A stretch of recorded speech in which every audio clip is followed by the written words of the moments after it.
कलयुग में मलिनता की प्रधानता रहेगी। शरीर अपवित्र, शरीर को सजाने में प्रियता है, लेकिन पवित्रता क्या है ये ज्ञान नहीं है। शौचाचार की पवित्रता का बिल्कुल ज्ञान नहीं, बस सजाने की प्रियता है। बाहर से चिकना दिखना चाहिए, लेकिन वो पवित्र है कि नहीं उसको ज्ञान नहीं है, बिल्कुल पता ही नहीं। शौचाचार का पशुवत आचरण है, देखने को मिलते हैं। खड़े खड़े लघु शंका कर रहे हैं, मुंह में बीड़ी ऐसे, वही जनेंद्री को छुआ ऐसे कर, ना हाथ धोना, ना आचमन करना, न पैर धोना, बिल्कुल पशुता का आचरण है। भला पवित्र शरीर है तो मन तुम्हारा पवित्र कैसे हो सकता है? तुम्हारे आचरण अपवित्र हैं, तुम्हारा शरीर अपवित्र है। शौच गए वैसे ही, वैसे हाथ धोया, उससे साबुन जो बस ऐसे निकल पड़े, कपड़ा वैसे सब अपवित्र, पूरे घर में वो पूरा घर अपवित्र। तो समझते हैं कि हम बहुत स्वच्छ, बहुत वीआईपी हैं। वीआईपी का मतलब बहुत अपवित्र हैं, उनको ये ज्ञान नहीं। और एक रंग चढ़ा है नए समय में, जूता मोजा पहनकर भोजन पा रहे हैं। देखो कैसी, अरे साधारण आदमी जिसको कोई शास्त्र से मतलब नहीं, किसान आदमी जो हाथ पैर धो करके पीढ़ा पे बैठ करके भोजन पाने जाए, इतनी पवित्रता तो हमने गांव में देखी है। बिल्कुल शास्त्र नहीं जानते, कुछ नहीं, पर भोजन पाना है तो हाथ पैर धोए और लकड़ी के पीढ़ा में बैठ के और जय भगवान हाथ जोड़ करके जमीन पर बैठ के भोजन पाए। आज चाहे वो चमड़े का जूता हो, चाहे ध्यान रखना, चमड़े की बेल्ट पहनने वाला और चमड़े के जूता पहनने वाले को गौ हत्या का पाप लगता है। अगर वो इन पशुओं से जो चमड़े निकाल कर निर्माण किया जाता है, जूता बेल्ट आदि, ये जो गृहस्थी जन इनका प्रयोग करते हैं तो उसे गौ हत्या का दंड मिलता है, क्योंकि आप पहनते हैं, उसमें आप सहयोगी हुए, आप उसको प्रोत्साहन बढ़ा रहे हैं गौ हत्या का। ये अब वही सब पहने, वही सोच में कपड़े पहने हैं, वही भोजन में कपड़े पहने हैं, साधना होगी, पवित्रता ही नहीं जानते हैं। लघु शंका करने के बाद यदि आपने जनेंद्री का प्रक्षालन नहीं किया, हाथ नहीं धोया, चरण नहीं धोए, आचमन नहीं किया, तो आप तो अपवित्र हैं। अरे लघु शंका की क्या है, शौच होने के बाद नहीं, विचार बिल्कुल शून्य हो गया है, बस शरीर आराम, पशु की तरह शरीर आराम। क्या शरीर आराम रहेगा? जब तुम्हारा शरीर अपवित्र है तो आचरण अपवित्र होंगे, तो पाप बनेगा, पाप से तुम्हें शरीर को दुख भोगना पड़ेगा। बिल्कुल समझ खत्म होती चली जा रही।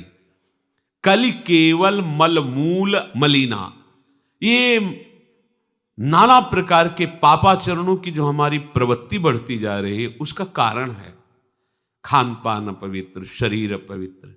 हमने देखा है, वो आपको मजाक सा लगेगा, भोजन पाने के समय घर के जितने भी वयस्क जन होते थे, जब कच्चा भोजन पाया जाता था तो ऊपर के वस्त्र उतार देते थे, एक धोती नीचे पहने हुए ऐसे पाते देखा।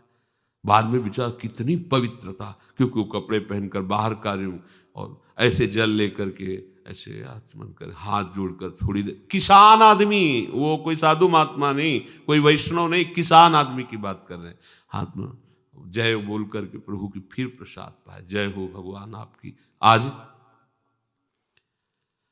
परोसने में अगर कहीं रोटी छू गई परोसने वाले को तो डांट लगती थी, पूरी रसोई जूठी करेगी, रखे यही थाल, हाथ धो, दूसरी थाल मिला। आज उसी से अमुक ले रहा है, उसी से अमुक ले रहा है, उसी से अमुक ले रहा है, वो शराब पीने वाला है, मांस खाने वाला है, गंदे आचरण, उसी से आप ले रहे हैं। बोले वो तो समाज में चलता है, समाज में तो समाज को लेके चलना ही पड़ेगा। भाई समझो, पवित्रता अति अनिवार्य है, इसे आप समझो। अगर आप अपवित्र पशुओं जैसे, तो आपकी बुद्धि भी पशुवत आचरण करेगी, आसुरी भाव को प्राप्त हो जाएगी। पवित्रता शरीर की आपको एक फल देगी कि आपका मन पवित्र होने लगेगा, क्योंकि शरीर से आसक्त मन है और मन से आसक्त आप हो। जहां आपका मन पवित्र, अच्छे विचार, अच्छा मार्ग, अच्छा निर्णय बुद्धि करेगी, आपको आनंद मिलने लगेगा। ऐसे नहीं है कि आप जैसे पशुवत आचरण करें। बड़ी अपवित्रता बढ़ रही है, अपवित्रता को तो कोई समझ ही नहीं रहा इस विषय को। कैसे कैसे हमको तो ऐसा भी किन्होंने बताया कि कहीं कहीं ऐसा भी है कि शौच में पानी का ही प्रयोग नहीं होता हो है। हाँ, टिश्यू पेपर कह रहे हो विचार करो यार, मतलब कहाँ पहुंच रहा है हमारा। वो कहते वीआईपी लोग हैं, वाह है ये वीआईपी लोग। अरे बिना जल के कैसे प्रक्षालन हो जाएगा, कैसे आप पवित्र कैसे, पर पवित्र होना किसको चाहिए, वो तो पशुवत आचरण है। कलि केवल मलमूल मलिना, पाप पयोनिधि जन मन मीना। जैसे मछली जल में ही केली करती है, ऐसे कलियुगी प्राणी का मन पाप में ही केली करना चाहता है।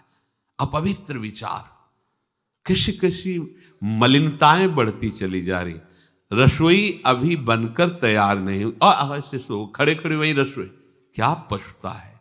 अरे एक बार बन जाए उसे थाल में लगाओ। हम नहीं कहते तुम भगवान का भोग लगाओ जाके, नहीं वैष्णव हो, नहीं भजन कर, कम से कम थोड़ी तो पवित्रता। एक बार थाल लग जाए, हाथ जोड़ो, अन्न को ही प्रणाम करो। अन्न ब्रह्म उपनिषद में आता है, ये अन्न ब्रह्म है, उसे प्रणाम करो।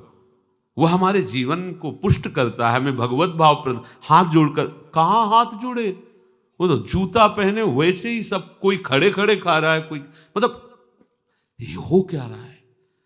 हमने देखा है पहले बारात आती थी तो पट्टियां बिछाई जाती थी, गोबर से जमीन लिपी होती थी, दो आदमी पात्र ले खड़े, सबके हाथ पैर धुलाए, सब बैठ गए, फिर सबको परोसा, माताएं मंगल गीत गा रही, परोसा जा, कितना पवित्र होता था। आज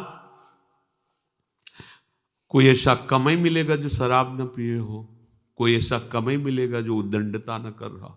पशुता बढ़ रही ना, कैसे कल्याण का तो शब्द ही नहीं उनको कि कल्याण क्या, उनका यही कल्याण है, बस जनेन्द्री रसेंद्री की तृप्ति होती रहे, उतना ही वो सब कुछ समझते हैं।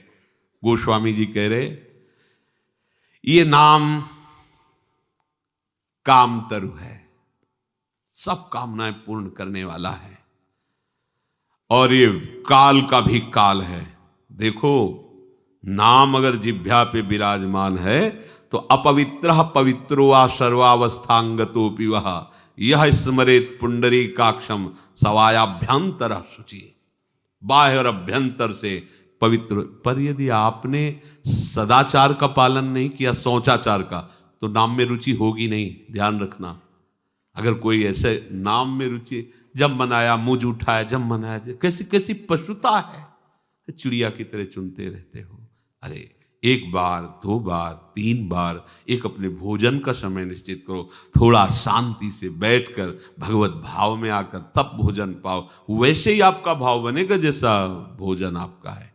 पाते समय जिन भावों से आप युक्त हैं, लोग चिंतित रहते, परेशान रहते, क्यों? क्योंकि भोजन पाते समय परेशान थे, तो अब वो भोजन का जो रस है ना, वो केवल परेशानी पैदा करेगा। मान लो हमारी बात, ये निश्चित बात, भोजन के समय सारी चिंताओं को छोड़ो, आनंदमय होकर भोजन प्रसाद में भगवत भाव से पाओ, वो भोजन ऐसी बुद्धि पैदा करेगा, आप आनंदित रहोगे।